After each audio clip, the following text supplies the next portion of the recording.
समझते हैं बहुत ही important name reaction HVZ reaction, Hell Volhard Zelinsky reaction, जो कि बहुत ही इम्पोर्टेंट नेम रिएक्शन है class 12 JEE NEET and other कोई भी कॉम्पिटिटिव एग्जाम के लिए। समझते हैं क्या है HVZ reaction. Aliphatic carboxylic acid containing alpha hydrogens when treated with chlorine or bromine and small amount of red phosphorus, alpha halo acids formed as a product. This reaction is called HVZ reaction और hello Volhard Zelinsky reaction. समझते कैसे है, देखिए example के लिए acetic acid, जिस carbon atom से functional group directly bonded होता है, फंक्शनल ग्रुप है यहां पे COOH, ये वाला कार्बन एटम होगा अल्फा, और इस कार्बन एटम पे डायरेक्टली जो भी हाइड्रोजन एटम बॉन्डेड होंगे इनको बोलेंगे अल्फा हाइड्रोजन्स। यहां पे आप देख रहे होंगे एसिटिक एसिड में इस कार्बन पे 3 जो है अल्फा हाइड्रोजन्स हैं। अगर हेलोजन्स क्लोरीन और ब्रोमीन को अगर एक्सेस लेंगे तो ये तीनों के तीनों यहां पे जो अल्फा हाइड्रोजन्स होंगे ये रिप्लेस हो जाते हैं हेलोजन्स एटम से।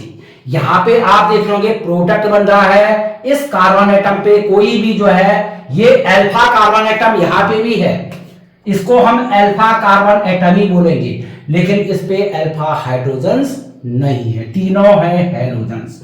ये एंड प्रोडक्ट है एसिटिक एसिड का ट्राइक्लोरो एसिटिक एसिड। और IUPAC में अगर हम इसकी नेमिंग लिखें तो फंक्शनल ग्रुप के कार्बन एटम को नंबर 1 मानेंगे और ये हो जाएगा 2,2,2,2, फिर हाइपन यूज करेंगे ट्राइक्लोरो इथेनोइक एसिड। ये रिएक्शन स्पेशल क्यों है? क्योंकि केमिकल प्रॉपर्टीज फंक्शनल ग्रुप पे डिपेंड होती है, लेकिन इस रिएक्शन में आप देख रहे होंगे जो एल्काइल ग्रुप है मिथाइल ग्रुप, इसमें से हाइड्रोजन एटम रिप्लेस हो रहे हैं, किससे हो रहा है? हेलोजन एटम से, और स्मॉल अमाउंट ले रहे हैं रेड फास्फोरस। तो फर्स्ट जो हाइड्रोजन एटम यहां से रिप्लेस हो रहा क्लोरीन एटम से, तो यहां पे जो प्रोडक्ट बन रहा है monochloro acetic acid in IUPAC two chloroethanoic acid. यहां अभी तो हाइड्रोजन और है, एक हाइड्रोजन और रिप्लेस होगा यहां पे सेम रिएजेंट, और यहां पे आ जाएगा देखेंगे आप यहां पे Cl और Cl, dichloro acetic acid common name हो जाएगा 1 and 2, 2,2 डाइक्लोरो इथेनोइक एसिड, इसका IUPAC नेम होगा। यहां पे आप देखोगे एक अल्फा हाइड्रोजन और है, तो एक्सेस हेलोजन लेने पे ये भी रिप्लेस हो जाएगा, सेम रिएजेंट लेंगे यहां पे क्लोरीन और रेड फास्फोरस, और ये हाइड्रोजन एटम भी जब रिप्लेस हो गया यहां पे क्लोरीन एटम से, तो आप देख रहे होंगे ट्राइक्लोरो एसिटिक एसिड, ये कॉमन नेम है। और IUPAC में 2,2,2 हाइपन यूज करेंगे trichloro ethanoic acid, ethanoic acid. लेकिन यहां पे एक ध्यान रखने वाली बात है, सपोज यहां पे एसिटिक एसिड का नेक्स्ट मेंबर अगर हम ले रहे हैं यहां पे C++OOH 1 and 2 CH3 CH2 COOH, propanoic acid 1 2 and 3। Functional group जिस कार्बन एटम से अटैच होगा ये होगा अल्फा और इसके बाद वाला होगा बीटा। अल्फा हाइड्रोजन यहां पे 2 है और बीटा हाइड्रोजन यहां पे 3 है, लेकिन SBZ रिएक्शन में ये बीटा हाइड्रोजन रिप्लेस नहीं होंगे। तो अगर हम एक्सेस अगर यहां पे दूसरा हम यहां पे ब्रोमीन ले लेते हैं Br2 रेड फास्फोरस, ये दोनों के दोनों अल्फा हाइड्रोजन जब रिप्लेस होंगे तो प्रोडक्ट एंड प्रोडक्ट बनेगा यहां पे CH3 C, इधर भी आ जाएगा Br, इधर भी आ जाएगा Br एंड COOH।